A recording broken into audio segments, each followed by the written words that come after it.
Welcome to Poz Vibe Podcast, a podcast for HIV positive people, their friends, family and allies. Listen wherever you get your podcasts. We are here today to celebrate a very special episode. Yeah, this is our 100th episode of Poz Vibe Tribe. It's hard to believe it. And we have two incredible guests with us today. Our guests are Jenny Keane, who's a sex educator, famous for her no-nonsense, shame-free approach to sex. She is the founder of the O Moment sexual wellness destination for adults and a mother to the most beautiful baby I've ever seen in my life. Oh, well, speaking of beautiful girls, Aoife Commins. Aoife Commins, why can't I say your name? I know you for years. Aoife, you are a sexual health nurse based in Galway, and you are just one of Ireland's leading HIV activists and a beloved member of the Poz Vibe Tribe. And for anyone at home, you have probably seen Aoife and her dad, Pat, on the You, Me and HIV campaign that we co-created with the HSC. Yeah. We are just so happy to have you two leading ladies here. Nothing compares to you equals you. Yeah. Welcome aboard. I just want to put something on the table. I was thinking about what nature this conversation might take, and I was thinking about what the barriers are to great sex, not just for women but also for people living with HIV. Absolutely. And I'm just going to name it and shame it, and it's shame. Yeah. It's really shame. And I wonder, how is it that you help people, Jenny, to overcome those kind of negative feelings about their bodies? Oh, straight into it. Yeah. I think shame is a really big thing, right? And you know what they always say about shame, that it thrives when there's no conversations. It thrives in silence. And so I think for me, when I first started talking openly about sex on social media and online, originally I was like, I can never do this in Ireland, right? Because, everyone is so repressed and no one is going to get involved in this conversation. So I worked for years, I did the first orgasm workshop in person in 2016, and it was real hush hush. It was like, if you knew me from coming to my yoga classes, because I'm also a yoga teacher, and you happened to hear me talk about, periods or orgasmic energy in relation to Kundalini, then, if anyone came up afterwards, or if someone said, my friend said you do this orgasm class, then that's how they kind of got into the orgasm class in the Fumbly Stables, actually, so very close to where we are right now. And then in 2020, when I went online and just put orgasm online, I started to just get hundreds of DMs being like, I've missed the workshop, can you do it again? And I was like, Japers, yeah, I'll put it on again, and totally didn't even know what was going on. And multiple orgasms. That was it. And then within a couple of months, we went from having 100 people in the workshop to 3,000 women in the workshop. Wow. And this was all word of mouth. It was spreading just like wildfire, and for me, when I started to see this, I was like, oh, Irish people are really interested in this conversation. And the more you could kind of speak to people, I suppose social media is great for that, right? Like for spreading conversations. And then Irish people are really great for that, because a lot of times people will say like, oh, Ireland's so small, everyone knows everyone. But if you're actually trying to spread an idea, or if you're trying to create change, going direct to community is an amazing way, because Irish people will pass it on, right, to their friends and things. So for me, having these conversations and talking, and also modeling conversations about what it looks like to have, to talk openly about sex is really important, because no one was having these conversations online. And I think, the more people saw me do it in a way that was comfortable and fun, and also I'm a real big fan of adding humor in, because I think Irish people are really good at that anyway. But humor is such an incredible thing in the way that it allows you, in moments where you're feeling awkward, or like you're just about to disassociate, from your body or from the crowd. Humor is a way that can really connect you instantly, it connects you back into your body. When you laugh, you relax into your body, and when you do that in a crowd or in a group or even an online workshop, you can literally feel the energy change. Everyone comes back together again. So for me, humor was a really important part of it. Sex is supposed to be fun. Yeah. It's supposed to be pleasurable, isn't it? I get laughed at all the time. Well, actually, they do say that couples who have more playfulness and more humor within the bedroom actually report higher levels of sexual satisfaction. Oh, interesting. And higher levels of emotional closeness. And if we think about dating, having a sense of humor is really consistently a high trait that people look for in their partner. And then another thing about humor is that partners who rate their partners high on kind of like the sense of humour scale actually report having more orgasms. Wow. So good lube and a few knock-knock jokes up your sleeve in the bedroom. There we go. I'm already learning. Thank you so much. Aoife, let's bring you into this because I'm interested when we think about shame. We call shame a love blocker here on Poz Vibe Tribe, but shame's also a pleasure blocker, right? As well, a lot of the time. And I think we really resonate with what you say about just speaking openly about HIV. Humanizes it. It takes the awkwardness out of it. And I think we've seen that as well. So there's a lot of correlation here. And Aoife, just before we started recording, you said that you are now open longer than you have been in the closet. Where did shame, like at what point do you feel like I'm going to rid myself of this shame? And do you think that now living openly about HIV has removed yourself of shame in HIV? I think being a nurse really made it harder because I felt like I should have known better. Getting HIV, I was a healthcare worker and I got diagnosed, and so I had all this.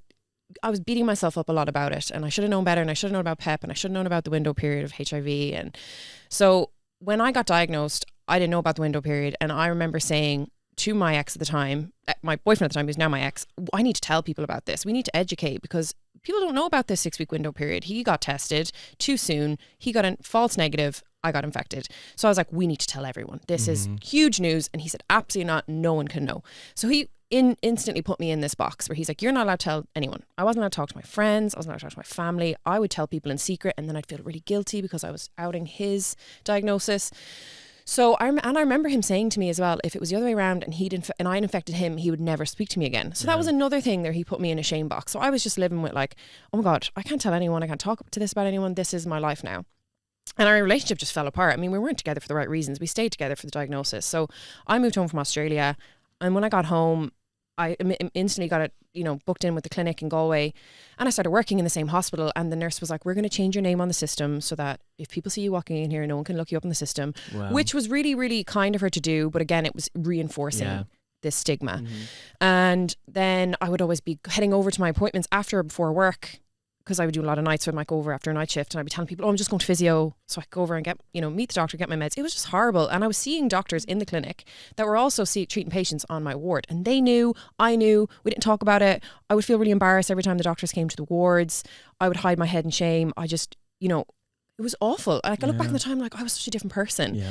So I sat down with my nurse specialist, Nicola, Shout out to Nicola. I shout out Nicola every time. She's like, please, like, I didn't do anything. I'm like, you did everything. And she's plenty fun on the night out too. She's so crazy. But I sat down across from her. I'd say I had just broken up with my boyfriend. We moved home in February 2022, and I'd broken up with him by the December. God, it was terrible. And I was working away, but I just wasn't feeling myself. And I met with Nicola just early 2023, and I said, I really need to talk to somebody.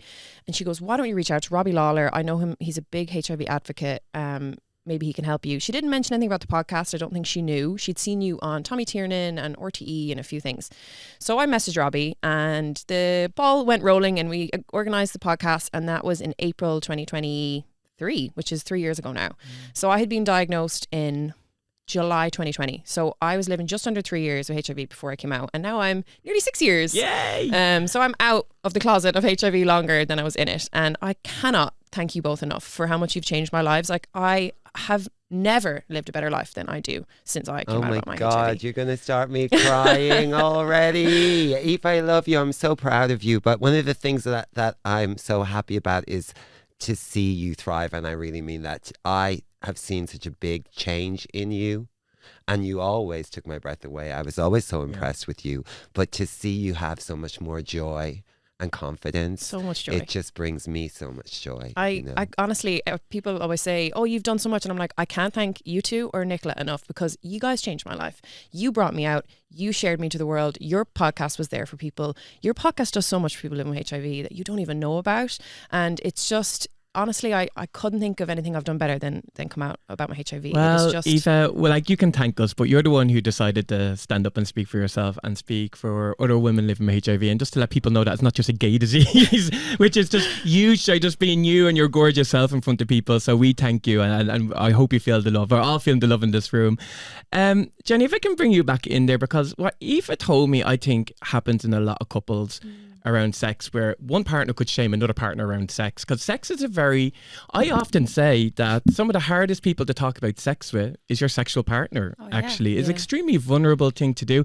I know in Aoife's case it was about hiding, like, you know, their HIV status, but and in my case, it's because he has a gag in his mouth. Well, that's going to stop communication there. Let's hope so. For the women listening, some good toy recommendations for you. Because sex is very vulnerable and we want people to be able to communicate what their desires, what they want to do better, but like communication can be hard. What kind of advice do you give couples? Like how do you open this? How can Aoife tell her fella to feck off, this is how we're going to have good sex and I'm going to live free? Like where do you begin?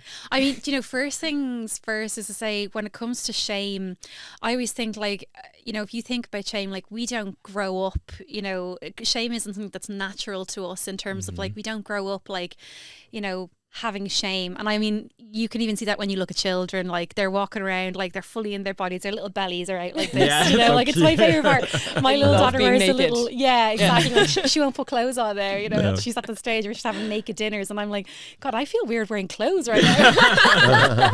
Like, puts a little bag on, a little belly is out like this, you know. So we grow up and shame is really ingrained into us, so it's put on us from the outside in, and it's society and it's the scripts and it's all these things that we learn and pick up.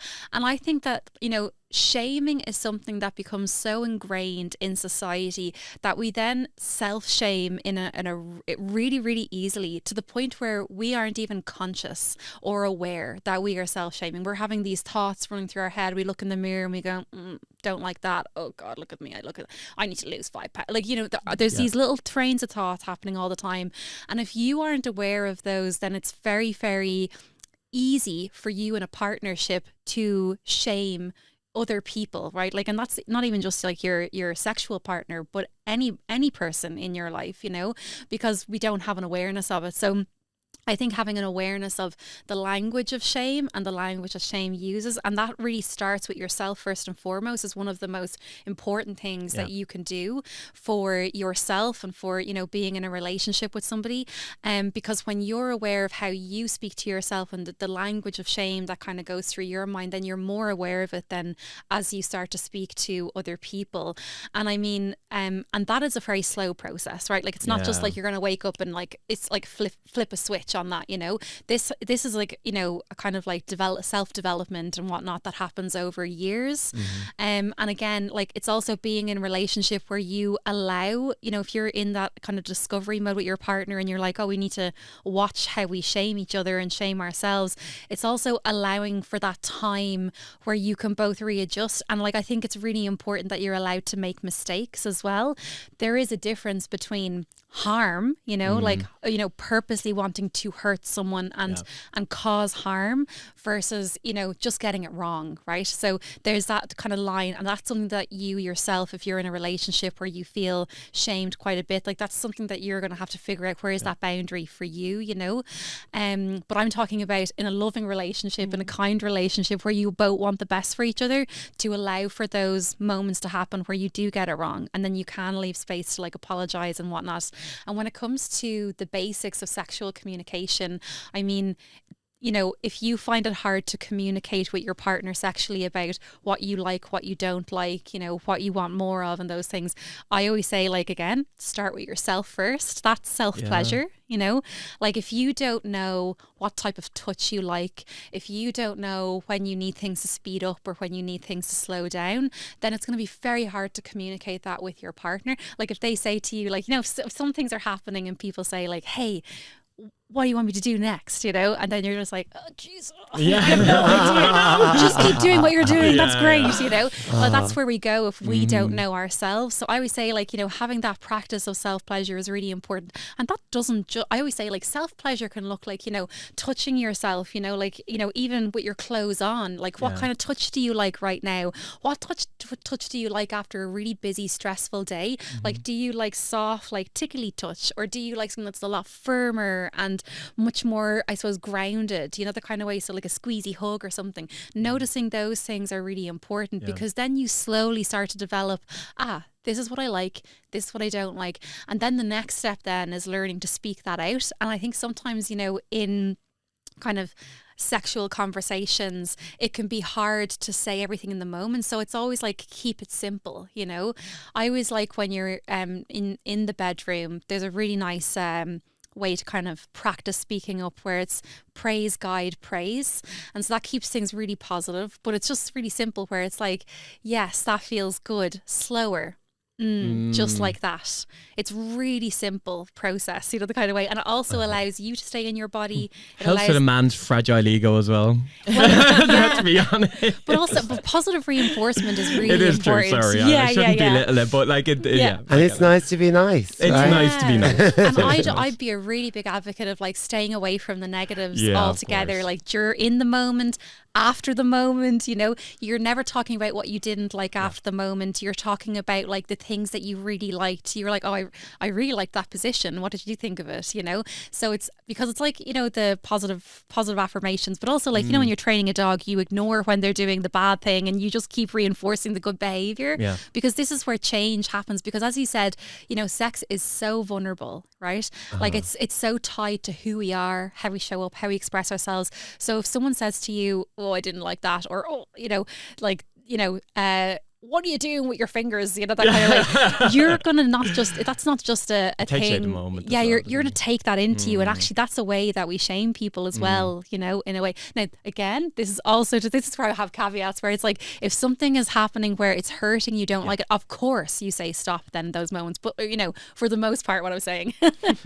Pavlov's doggy style. I just came up with a whole new sexual position. Aoife, let's bring you in here, because shame and sex, now I won't go into too much because I know our families listen to this and you know, it's quite a vulnerable topic or sensitive topic, but for many women and just people who just recently get a diagnosis, they start in a new relationship, sex can be quite a hard thing to, one, talk about, two, let people really feel like they understand that we can pass it on, or for us to really kind of get comfortable with it. How did you find, like, you're in a long-term relationship now with the gorgeous U equals Eugene, we love him.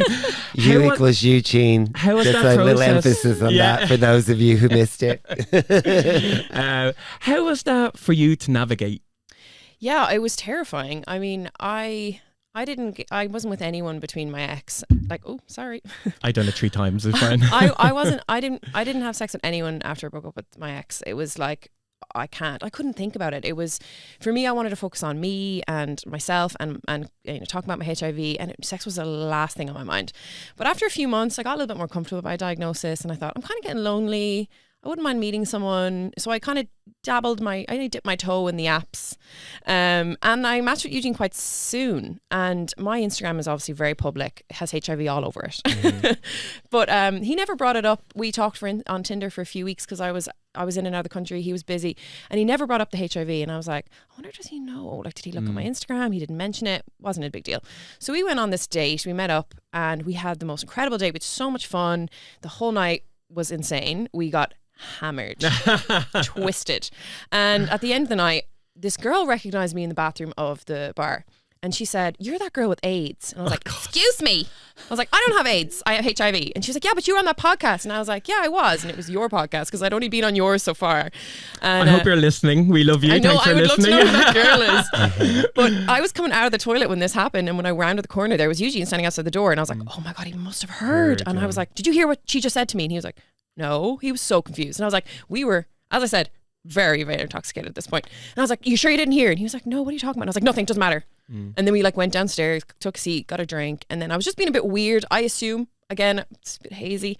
And I don't really remember what brought it up, but I must have just said, look, that girl said this. And I just completely told him everything. And he was like, oh, okay. And how long have you had it? And at that point, it was like 3.5 years. And I was, said that. And he was like, okay. And that was it. And we went outside, we got pizza. He was walking me to get a taxi. We had a very good kiss down an alleyway. And then he put me in a taxi and he sent me home. And that was it. And it was like, there was no pressure. There was nothing from him. He was giving me time. And it wasn't about 3 or 4 dates later that we talked about my HIV again. It was just such a non-starter for him. He just didn't care. It was nothing for him. I'd say we were seeing each other nearly 2 months before I felt ready. And I was just, and it was fine. It was just, I didn't even think about it because it was nothing to us. It was like, and he was happy to give you that time. And there was no pressure. It was, and like, I wanted to use condoms because I was traumatized. What was it? PTSD. Yeah, PTSD. PTSD is real. So I said, we are not having unprotected sex until you have a full STI screen, because I have PTSD.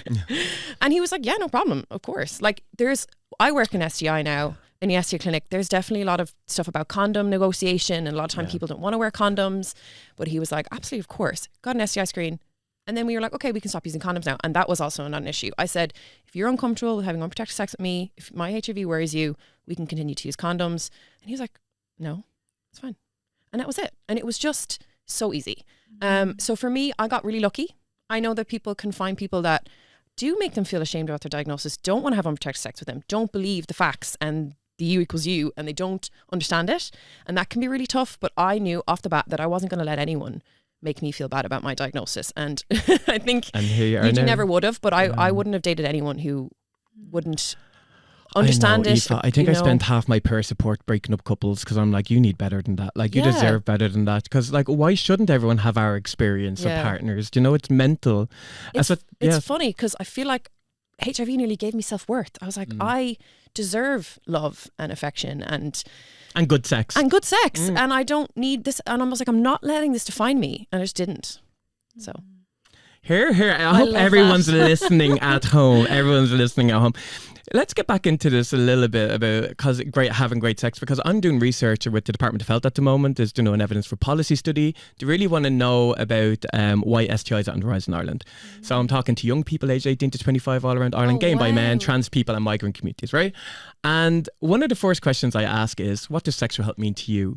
And not one participant has mentioned pleasure in it at all. It's all STIs. Yeah. One person said consent, one person said mental health, and I think another person talked about communication, right? So everyone goes straight to STIs when we think about sexual health. Why do you think there's such a divorce from pleasure when we talk about sexual health? I think for so long, first of all, there's even a divorce from the word sex and pleasure, not even sexual health.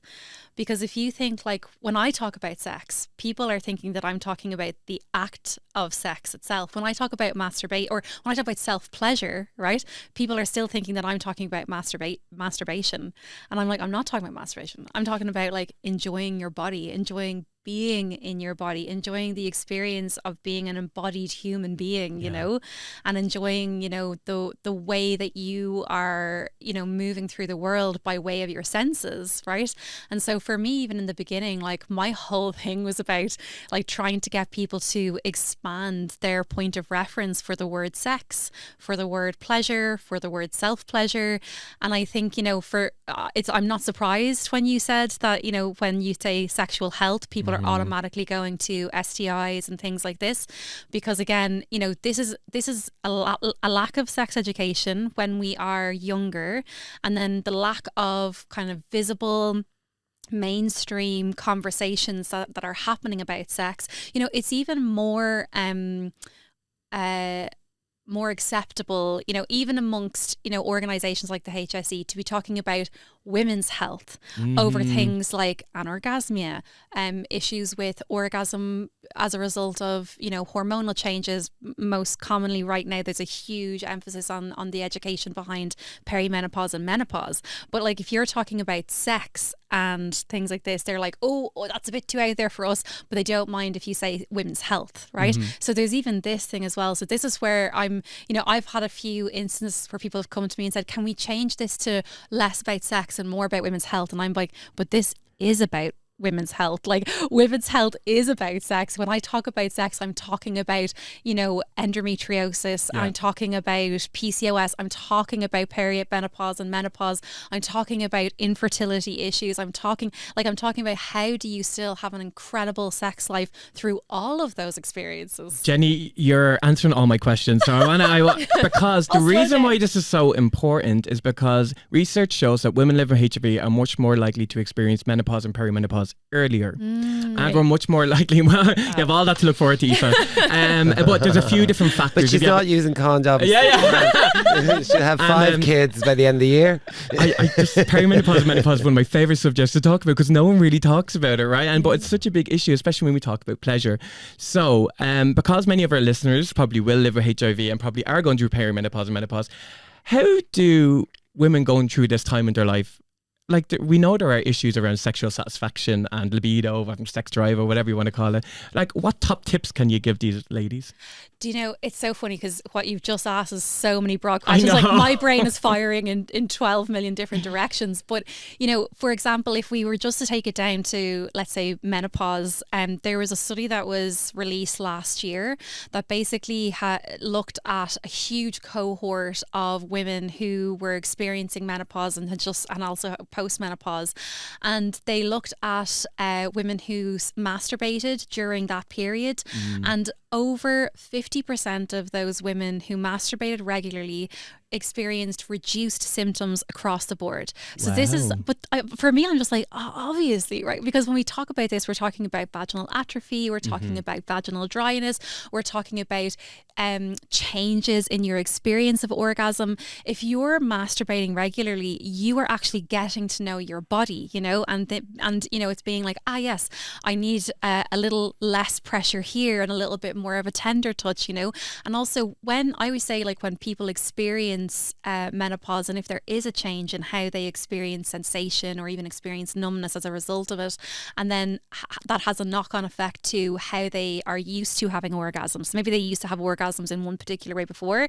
I always say, like, this is not a roadblock. This is a doorway that's inviting you in to move into a phase of self-discovery that we often don't move into when it comes to sex unless we have a roadblock, because there's no need to change the routine if everything's just got working fine. And actually, people who would experience having a HIV diagnosis, because you even said this, you know, not explicitly using this language, but as I'm listening to you, I'm like, yes, like you had like a sexual awakening almost as a result of this, where you know, as a result of something happening to you, you're like, oh, I need to change the way that I was doing things before. Sexual reset. We all need it. And suddenly your world opens, because now you're open to new opportunities, you're open to doing things differently.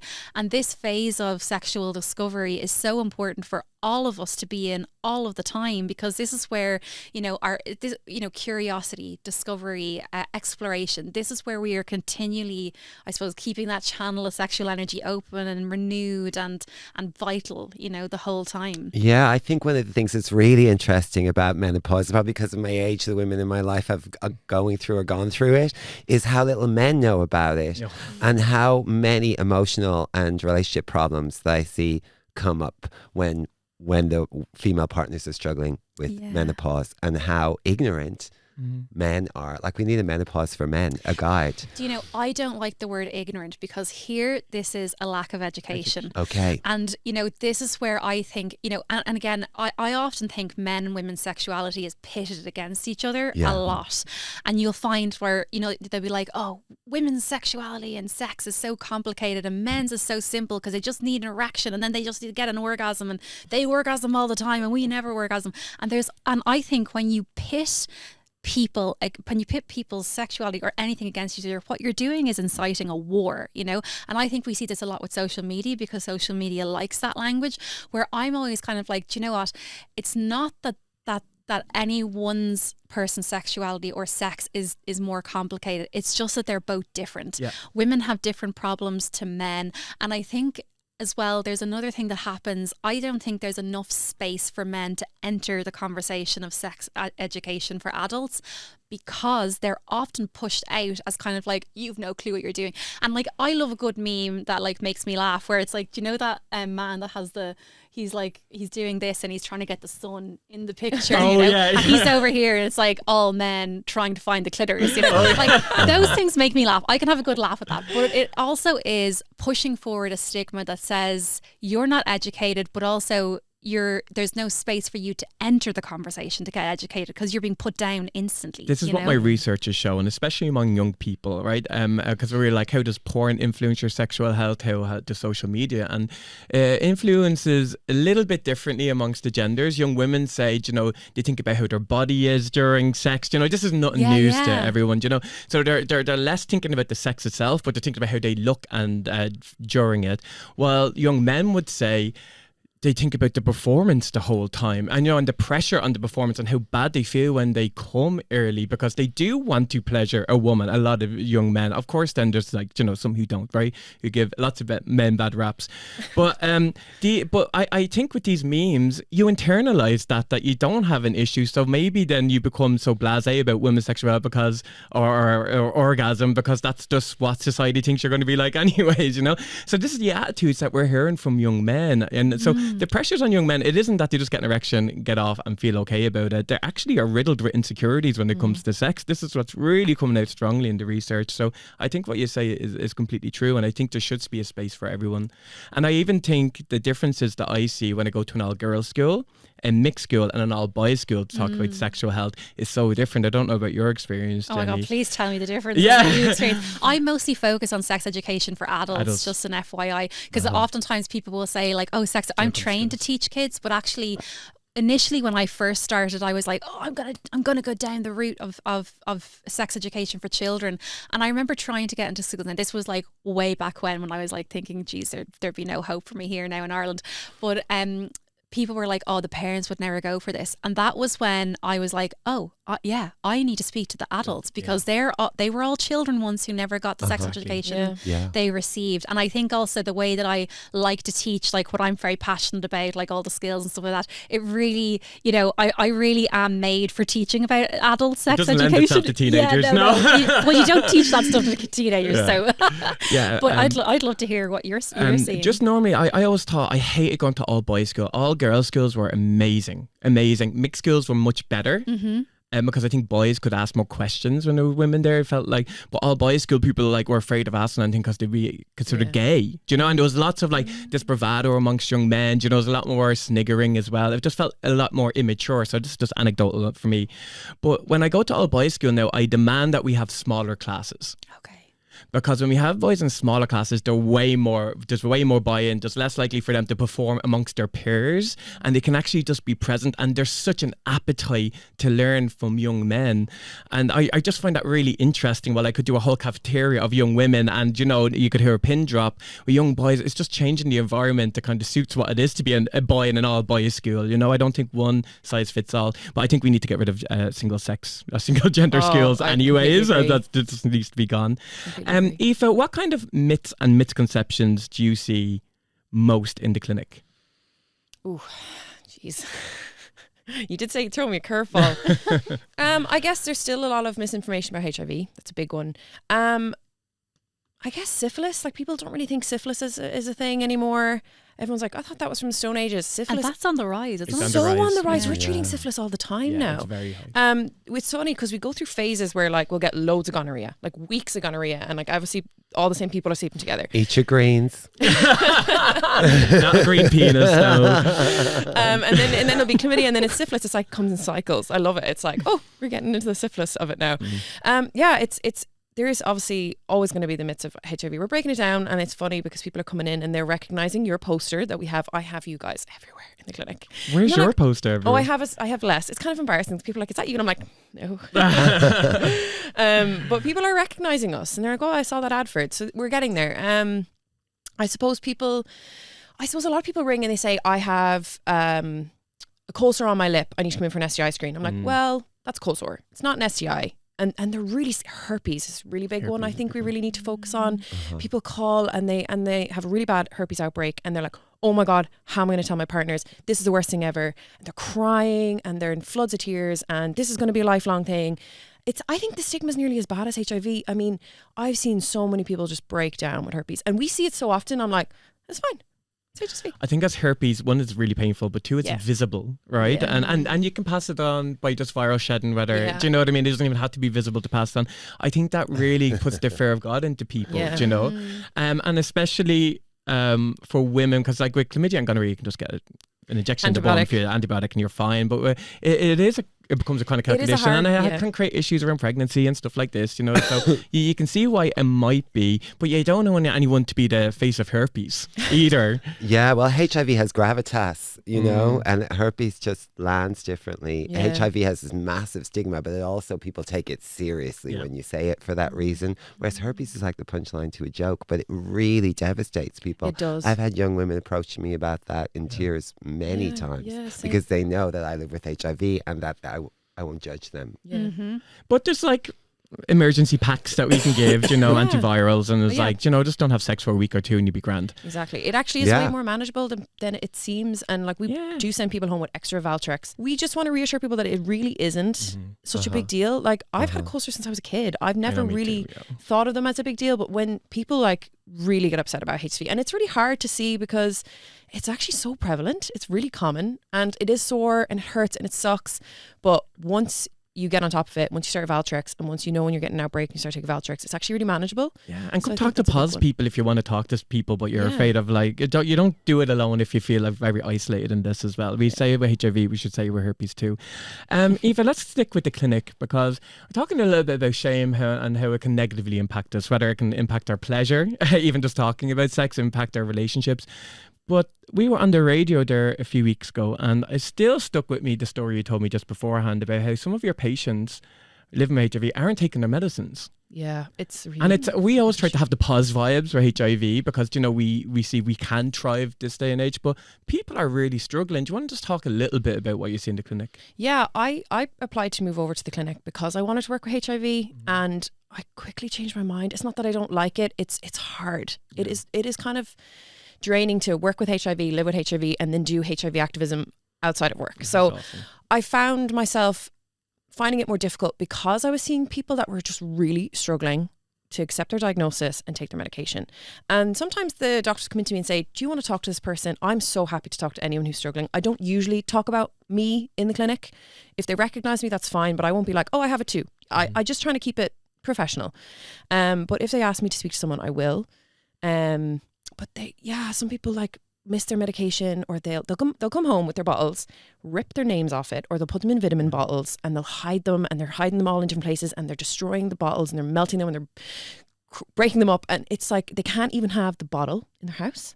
And then they forget to take their medication, or the thought of taking that pill every day reminds them of their diagnosis, so they just don't take them. And I said to Nicola, like, what's our cohort? It's like 1%. She said, it's higher. Now, I don't know what percentage of our patients are not taking the medication. It's not something I like to talk about too often because I don't want the stigma of like, well, not everyone HIV is undetectable because they're not taking the medication. Like, it's a very small percent, but it's there and it's a problem, and people are dying. People are getting admitted to ICU with PCP pneumonia, PJP pneumonia, with Kaposi's sarcoma all over their body, with really bad HSV outbreaks and fungal outbreaks, because they are so upset, like they're so within their shame and their stigma that they would rather be dying of AIDS defying illnesses than just taking one pill a day. And it is soul destroying to see, and it makes me so angry. And like, we're so progressive in where we are, but I see the other side of it where I'm like, we have so far to go, and it's really just makes me mad. Yeah, Like, and you should never presume that someone's okay. You know, how people look from the outside and how they're really experiencing HIV can be really drastically different. And I know from the people that we know in the community that some of the people who are struggling are not the ones who from the outside might appear to be struggling. And I lost a friend a number of years ago who wasn't taking medication and allowed himself to become so ill that unfortunately he passed. But he had friends who were living with HIV, and he was not, you know, isolated socially, and he was educated and just not someone that you would think would allow that to happen. When I heard you talking about that in the radio, it really hit me hard. I was really upset to hear that that is still so prevalent now. But it also puts fire in my belly. Oh my God. I was like, oh my God, how do we get this conversation out here more? Because, you know, what you guys are doing is amazing, but this is where I'm like, oh my God, this all needs to be mainstream. Who's going to be the face of herpes? Like, I get really excited about this. Yeah. If any of our listeners want to come to us, it can be herpes vibes, you know. We can I just think though that like this is why conversations like this need to be out there more, and they need to be spread by everybody, you know, because again, you just don't know who's walking into the clinic next, that might be devastated by what they hear. But again, this is where I also say, like, when you meet people, like, I'd obviously talk to people with, like, sexual issues across the board, and I'm always like, sexual issues they're not a door closing in your face.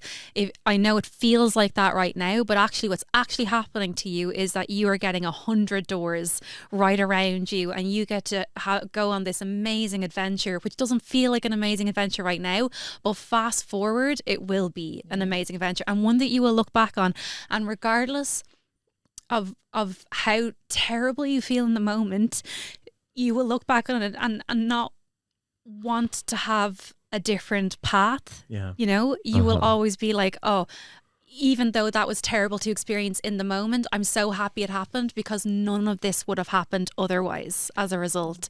And I hear hundreds of those stories, thousands of those stories as a result of being on, social media and in DMs. And this is where I'm like, this is where I think education can provide so much hope for people when they feel hopeless. Education and conversation, and I think having all those doors give you hope that and that's where your sexual awakening or renaissance or whatever reset once happens with all these different options. I am on my first day of my period, guys, just so Sorry, like, the emotions are I was like, whoa.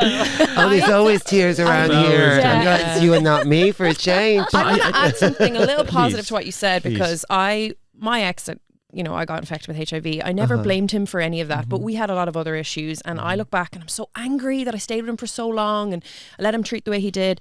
And I was thinking, like, I wish I could take it back. And then I sat and I go, no, because if I hadn't, I wouldn't be here where I am now. I wouldn't have Eugene. I wouldn't have this house. I wouldn't be working in this incredible job.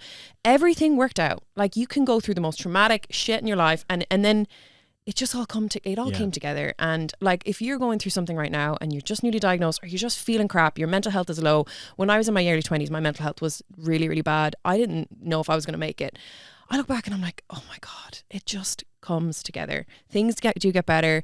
Reach out, ask for help, talk to people, join Poz Vibe Tribe. Even if you don't live with HIV, we are here to help. Like, I just can't say it enough. Everything has just really come together for me, and it's just been a really, really lovely ride for the last few years. So. Oh, and this is why you're the leading HIV activist in Ireland, can I just say. Jenny, I think, you espouse what we try to do, which is self-love. And if if, like RuPaul says, if you can't love yourself, how can you love other people? And it really does start with you.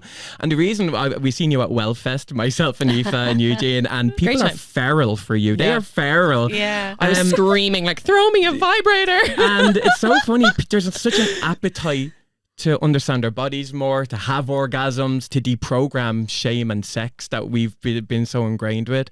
But one thing that I really loved about what you done was just getting to know your body a lot more. And it seems so simple of an idea, but it's something we just don't do enough. And I just think back to these young people in my research, is like, one person's thinking about how their body looks, the other person's thinking about performance.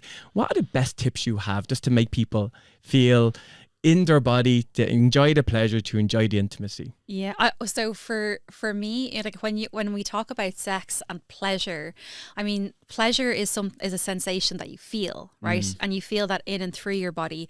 So like, you can be having sex, but if you aren't in your body, you're not really in the experience of it, right? And we know that because we can be in our head and be like, yeah, like, there's all my laundry on that chair over there and whatnot. And then people are saying, oh, I'm not really feeling satisfied sexually because they're in their head. And so for me, I always teach people that, like, the first protocol is like how to drop from your mind into your body. And the easiest way that you can do that is by going in and through your senses. I remember, like, so I'm a yoga teacher as well, and when years ago, I remember Edgar Tolle was really kicking off because he was all over Oprah, and he was, saying, the present moment, the present moment, the present moment, and you just sit on a bench in a park, and then you're just in the present moment. And I remember being like, I have no, and then all, like, my meditation teachers were like talking about, like, come into the present moment. And I'm like sitting there, my mind is racing and my thoughts are going, and I have like 3 layers of conversation. The more quieter I get, the more layers of form on top of that. I have never felt so seen. Yeah. And then I have 1,000,001 ideas that are happening. Like, I could write a children's book about this, and I could, just random things. And I'm like, the F is the present moment? Yeah. Like, I have no idea how to Exactly. access it. And I remember then I started getting into like sexuality and things like that as well. And we were talking about the senses. And I was like, I was sitting there and I was doing this exercise, and I do this exercise all the time now. And it's a really short exercise. You basically sit, it's better to do it in nature, but you can do it literally anywhere. We could do it in this room. And you just not close your eyes, you just relax your shoulders, breathe into your belly a little bit. Are we all doing it? Yeah, I know. It's going to be an orgy after this. It's Right, actually let's go. It's My much belly sounds nicer. like the frog chorus already from all the It's- coffee I've yeah. been drinking. If Like, your yeah, legs- totally. I feel no shame about my HIV, but my gastric issues. What person with HIV doesn't have gastric issues? Oh my right here? God. What person? Don't tell them. Have It's very, gastric issues very these days. stigmatizing. But the most important thing that you can be learning is how to be in your body, because you know, in our day-to-day lives, you know, we are so ahead of our body and everything that we have to do and all the responsibilities we have on our to-do list, or else behind the body in everything that has come before it, in the conversations, the emails that we haven't answered, that japers, now we're forward in our body, you know. So it's very rare that we actually get moments where we're in our body. So taking that time during the day to train that, you know.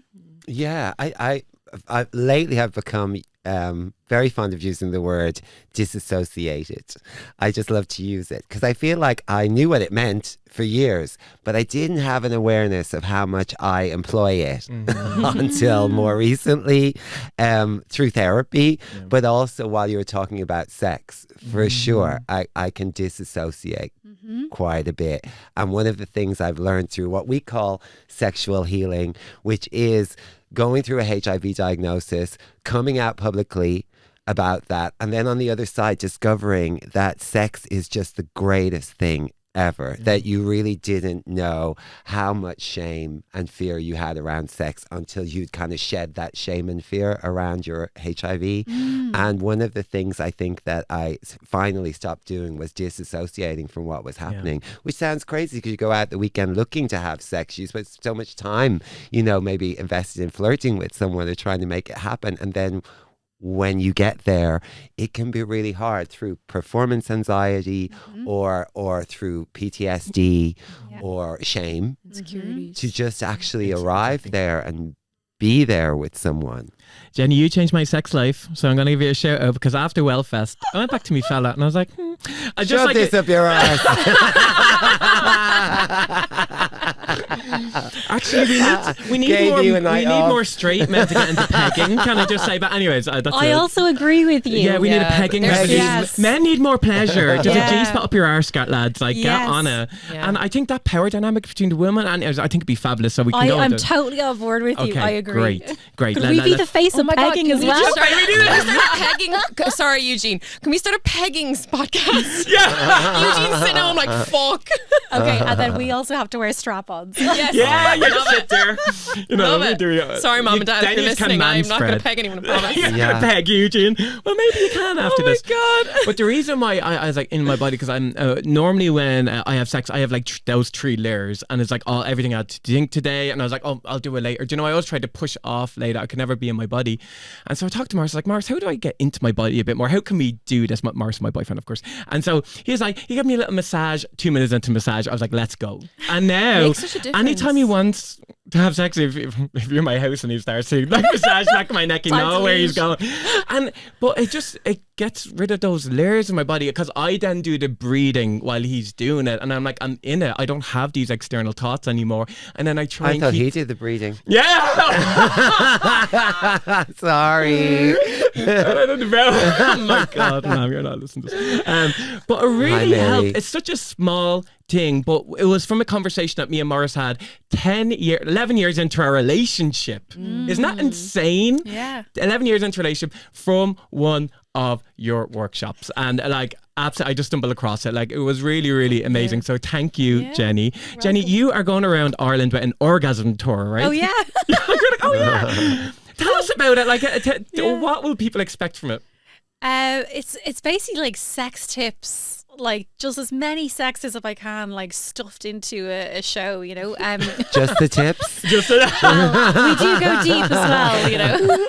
Can I be your clitoris on the Galway show? Sorry, just to say this, I actually, because I previewed this show, like I was testing it last year at the festivals and things like this, but I do get someone on stage to be the vulva, and I started getting applications from people ahead of where I was turning up to be like, can I please be the vulva? And then I started getting applications like from people who were nominating their partners to be the vulva, and like it was becoming like a competition, and I was getting full on like, you know, this is why I think they should be the, and I was just like, this is really amazing. I'm so on board for this. I'll be the penis if you want. I'll be the penis, the vulva, whatever you we want. have a few strap-ons. I'll do anything you want. Can we have an on-stage pegging? Yeah. Oh my god. Oh my god. Eugene's like, I am not going to that show. Washing his hands of me. He's breaking up. I'm gonna go. I know you were like, my parents always listen to this, and now I'm like, oh my god. Yeah, my parents. If you're Hi, listening, I'm Pat. joking. There's no pegging happening Me and apart from Eugene the. don't live in sin. We don't the have sex laundry. ever. We're not yet married. But I can honestly say we went to see you once, and Yeah, your it was show really is just good. so funny. It's so interactive. It's so, so educational. informative, yeah. And it changes people's sex life. Yeah. Do much men go to your shows, or do you think it's female dominated? Loads of men come, and this is actually one of the biggest questions I have, like when I talk about the going on the tours or whatever, because a lot of women want to come and they'll go with their girlfriends, so there's like groups of girls that are going, things like this, but then there's a lot of people who want to bring their partners. And they're like, is it safe, you know, can they come? And this is where I'm always like, I'm a real advocate for like creating a space where men feel welcome and part of the conversation, but also that you can have a laugh together, that it's not all about like, you need to do this, you know, because otherwise I won't have an orgasm. It's really a part of like, and also how can you get the best out of your sex life, because I think men's sexuality is really simplified, and again it's like, you know, erection, boom, you're hard, you have an orgasm, but like what happens when things happen in your life, which are going to happen, you know? So like part of the show, like I do teach like men how to have an orgasm without an erection. Yeah, it's really simple. You did that at the show, and I was like, I didn't know you could do that. I was like, Eugene, is this true? And he's like, I don't know. Let's try it. Yeah, but it like, was so cool. It was it's really like interesting. These tips that I think are really like, again, they seem like fun and inconsequential, but like the really big thing here is that, like, you know, let's say, you know, roll on, you know, when you're in your 40s, 50s, 60s or whatever, and where erectile dysfunction, I actually don't really like to call it erectile dysfunction, but you know, I call it a reptile dysfunction. I actually call it arousal fluctuations or erectile fluctuations. Yeah, I like that. Because I just don't think it sounds as heavy as a dysfunction, you know. But That's true, actually. Yeah, because I think it can be a big, like, you know, mental block then for people. We're not dysfunctional. Yeah, This that's is it. great. It's a fluctuation. It's fluctuating. Give it time. Fluctuation. It's just a fluctuation. It's definitely an issue that we see in the clinic as well. So it's interesting that I like that. I like the term, the and fluctuation. Premature ejaculation, I translate to early ejaculation, because again, premature sounds, there's more stigma attached to that idea of being premature.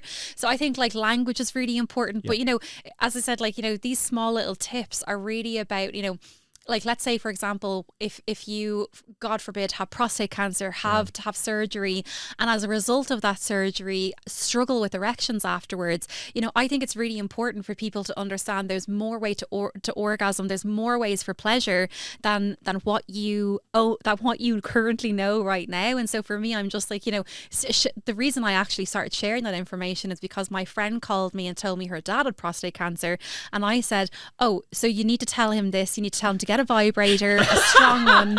I can send you ones if you want. Tell him to put it on this point of his penis. He can experience orgasms. And she's like, I'm not going to have that conversation with my father. But I was like, well, if you feel comfortable, I'll call him, you know, because I have no problem sharing this information with people, because I think, you know, we are going to experience illnesses. We are going to experience, you know, issues. And I think it's so important for everyone to be included in the conversation of how to have better sex. Jenny, I love this, because when I heard the orgasm term, my mind automatically went to how do we get women to have orgasms, rather than there's a male sexuality side of this, and men do want everyone to orgasm as well in these relationships. So I'm just so happy that like, how inclusive you are. Like really, it comes through so because there was a good bit of, you did focus a lot on the men. There was a lot of men at your Wellfest talk, and there was a lot of focus on men, which I thought was really cool, because I do think a lot of times when you talk about orgasm, it's about the women orgasming. So I thought it was really inclusive, and I went there being like, oh my god, this is, you know, me, I'm here with my boyfriend, we had a sex workshop. But it was it was really interesting, and I actually felt like I was like at a sex education. It wasn't just like, oh, we're here to talk about women orgasming and it's all tips for men. It was really, I just really thought it was cool. Yeah. And a great Father's Day gift, a vibrator for your dad. Yeah. There's one he hasn't got before. Well, sorry, I'm a really big advocate of buying vibrators for your mothers as well. Like Yeah. I'm just Jenny. like, everyone needs vibrators. I really do, because you know, Mom, you can buy your own. Well, your mum follows me. That's what she should I don't know if she follows you on Instagram, okay. but she She knows who you follows you are. everywhere. She's like, that's the gun with all the toys. wish She I probably has some fun. I wish I had known that. I would have brought some specifically for her. Like, I love, I'm a really big fan of this. I had a young girl. I say a young girl. It's, she's half my age. Like, she's in her 20s, and she brought her mum to the show, and I was just like, oh my god, Isn't that you need a beautiful? vibrator. And That's I just amazing. love that, because it's this kind of cross generational thing where we think that we can't have these conversations, and all it takes is being in the same room, for example, as someone, and like putting a podcast on or putting a TV show. That this is why it's so great that you're on, like Tommy Tiernan things, so that you can start these conversations and be like, oh, do you know her, or that kind of thing. And I think this is where I get really passionate. So I'm like, yeah, bring your partners, bring your mothers. I mean, it might be a stretch to bring your fathers. They'd be like, really like, oh no, I don't know if they're there yet. But like, I talk to absolutely everyone, because I think that this information, it's for everybody. And I also as well, like, because I'm heterosexual, so I also get a lot of people who think that my education is just for heterosexuals. But I do try. I mean, I don't think I can do everything for everybody, and I'm not trying to do this, but I try to leave myself as open and as diverse as possible, so that people can see themselves in certain situations. Like, I only really demo sex positions with women, because I'm like, these are possible for women, in lesbian relationships, homosexual relationships. They aren't just heterosexual here, And men with way. vaginas, of course. Absolutely, Yeah. for everybody, and also this is where I also call all the men penis owners, and I mostly use and I also say men and women as well, because everyone likes a lot of different things. But like, the men love being called penis owners, and then we call them POs, and then sometimes people who are new to me, like, I got a message once being like, POs, police officers, and I was like, no, we're not in role You're play like, right "Piss now. off." Our POs and our boxes. I bet you they feel so badass. They're like, I'm a penis owner. Yeah, but they'll also be like, they'll send me a message and be like, PO here. Well, we're so proud of having one. Do you know what I mean? It's just so nice. I'm kind of jealous. It's Well, lovely. we're a VO. It's lovely. Yeah, You're I a know, VO. but I just feel like sometimes it's so badass. You just have these penises. I'd love to be in a cis woman's body for a day. I've always said this. I'd love to be a man for a day, just to see what it's like. Wouldn't You it be? should wear a strap on more often. Like, and also, like, there is a thing where like you can like send your energy. Like, I'm into yoga, so I like this stuff anyway. But you can send your energy into the strap on, into the dildo, yeah. and you can kind of start to feel that you almost have a penis. Okay, I have tried it. Eugene, I'm The phantom Eugene, penis. I'm ordering a strap on. Well, I can't get over how informative and brilliant this episode has been. We're coming up. Could you believe it's already an hour? Wow. I wanna ask you one final question, I suppose. Jenny, what do you want to leave our listeners? What one thing do you want them to know about an orgasm? And Aoife, what do you want people to know about feeling liberated with HIV? So Jenny, maybe we'll start with you. I actually just need a second to think, because I've now gone blank. This is what happens whenever anyone asks me a question. Yeah, I know. All I can think about is strap-ons and pegging my now. mind Yeah. fills and empties all at once, and I'm We like, can oh no. start with Aoife then. Okay. maybe. Repeat the question. For Yeah. me. Liberation. Okay, like, liberation. It's one thing. We're talked about so much shame. Let's talk about the opposite of it, feeling liberated from shame. What do you want people to know? I think when you take control of your diagnosis, because when you have HIV and you know that people are going to think this way and talk that way, and you tell someone and they're going to freak out, I think when you live out and loud and proud of HIV, people can't react like that anymore, because you don't respond to it. So when people are like, oh my God, you have HIV, and I'm like, yeah, take one pill a day. what? And what? And then they're like, oh, and they take a step back and they're like, oh, it's not a big deal. Because I feel like if you're telling someone that you have HIV and you're really anxious and I have to tell you something and it's a really, really big deal, they feed off that anxiety and they think it's a big deal. So I think being just, I don't know, it's just so freeing. It's so nice not to care anymore. And I think when you get older and you let go of all these insecurities and all these things that held you back, and you stop caring what people think of you, there is no better feeling. Yeah. And I spent so long caring and being worried about it, and how I'm going to tell boyfriends and how I'm going to tell my parents. And then you skip 3 years and my boyfriend doesn't give a shit. My dad was on national TV with me talking about me having HIV. And like, Pat, we love you, Pat. the thing about my dad is he was upset when I told him, you know, he was, you know, really worried and scared. And then 2 years later, he was on, and he said on the radio, which I always thought was amazing. He said, I was so embarrassed when he told me she had HIV, but it was just because of stigma. And I'm like, it's hard for dad to say that. I was so proud of him. I was like, but you were, and I knew you were. And look at us here now, where you're talking about your daughter on TV, you're on the radio, and you're proud of me for it. And it just means, like, you can think HIV is the end of your world, but it can completely change your world for the better. And you can just, I could talk for hours, sorry. I think it's really important to take your power back and not let it define you, and not let it be your life, and let it be something positive about you, literally. Quite, yeah. I just think, talk to people. Don't let people bring you down with it. If people are trying to, you know, oh, you can't use our toilet now. People have actually been like, I can't use their toilet. They've cleaned the toilet, or they, you know, I can't go to that dentist because they freak out.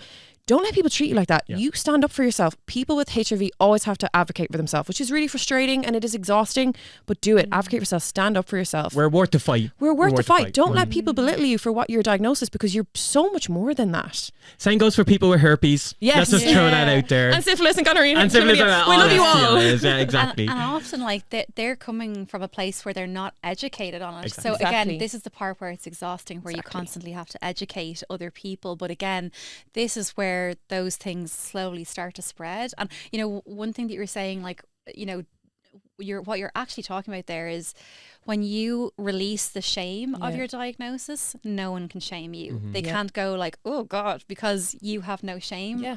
And it's the same thing for me. Like, when I talk about sex, people are like, are you not embarrassed, like, going up there on stage? And I'm just like, I have absolutely no shame.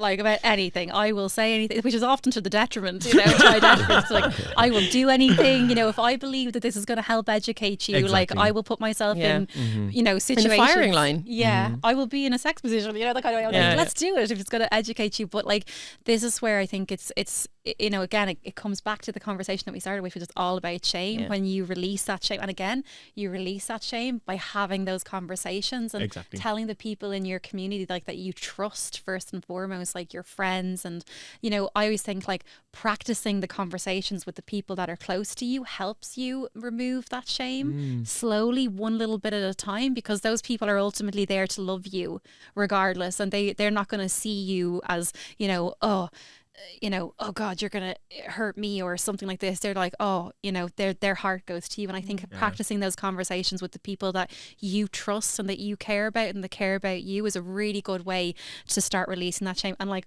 I just want to say, like, I love your dad. I know. I love my dad. Yeah. Your poor mum doesn't even get a look in. No, we love mum is your amazing. Love mum so much. But I think I love your mum too. When I told mum about my diagnosis, it was so much more positive than I ever expected it would be. So I think mum took it really well. Dad was a bit more upset. So to see dad come like full circle, and it brought us so much closer. The campaign brought us so much closer. We had these little dirty trips up to Dublin together, and we were going for dinner together, and we were spending quality time that we haven't done for years. And I just think you kind of do. You grow distant from your parents as you get older. And like, this photographer came to take photos for me and dad for the Times, and I was like, can mum be in a few? Because like, I do feel like she was getting left out. Like, mum doesn't like the limelight. She doesn't want to be in anything. Like, she was asked to do the interview or she was asked to do the campaign, and I remember Veda messaging me being like, oh, do you think your mom? And I was like, absolutely not. Mum would hate that. But dad was like, yeah, no problem. But in the background, I love them both. I think they've been incredibly supportive in everything I've done. And you know, we don't always say how we feel in our family, but that's just how we've all grown up. But I absolutely love them so much. I'm so happy they're my parents. Yeah. And I just feel like this diagnosis has made us all so much closer. I love that. My dad is called the vibrator mule. Oh my. Because he helps me like with all my, like, for all the toys, they're all the shows and stuff, bringing the giveaways, bringing the demos and props and things like this. So he has that nickname. So it's just amazing. Yeah. It's nice parents being supportive is just, honestly, it's so amazing. Yeah. Isn't it amazing what two shame-free young ones can do though? Like, you're both just taking my breath away. Just fantastic work. Wow. And really the ripple effects of the things you say and the way that you put yourselves out there is so positive for so many people, not just young women and girls. But can I just say one thing about orgasm? Yes, because I did think about orgasm. We never went back to I'll keep it really quick. I'll keep it really quick. That's what he said last night. No one's got an orgasm. So your orgasm is more than the peak experience. It is. I always say every sensation can be an orgasm if you allow it to be, and because that could be like, you know, a really gentle touch on your skin that then turns into goosebumps, which is called skin frissions, which is like a skin orgasm.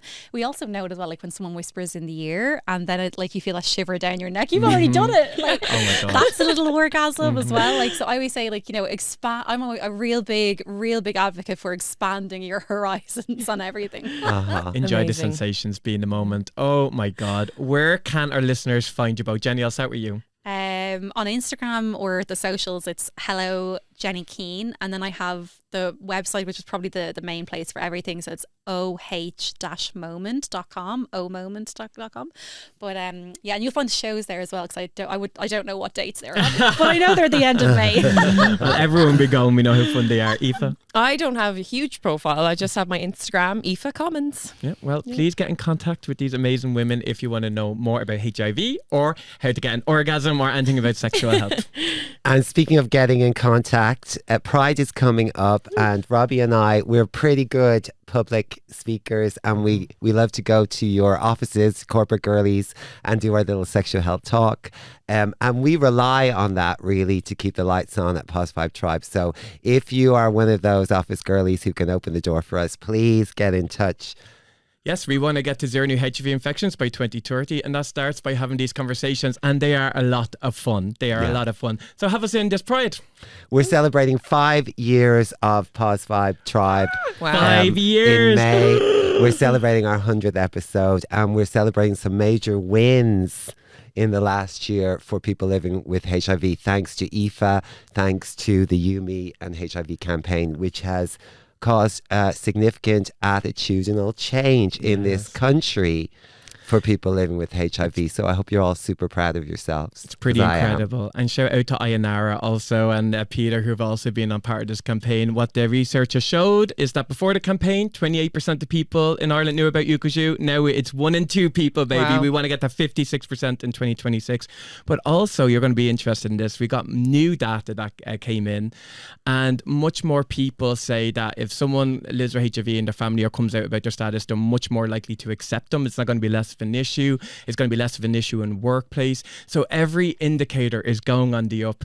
So this campaign has made more impact than we could ever imagine, and it's thanks to everyone who took part in it. It's thanks to the HSE campaigns team that has let us lead on this, and it's thanks to every single person at home who has shared it.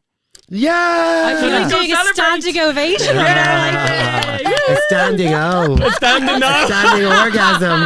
Let's all have one. Okay, everyone. Thank you so much for listening to our 100th episode of the Poz Vibe podcast. Thanks so much, Jenny Keane. Thank you so much, Aoife Commins. Thank And you thanks so so much. much to my co-star I love you, and Robbie. co-CEO, I love you Veda, guys. for all the 5 years of love. Yeah. So we'll be back soon. In the meantime, Stay positive. and stay powerful, bitch. Thank you so much for listening to Poz Vibe Podcast. If you enjoyed this week's episode, show us you care by leaving a review wherever you listen. And don't forget to follow us on social media at Poz Vibe Podcast for all the latest news and updates.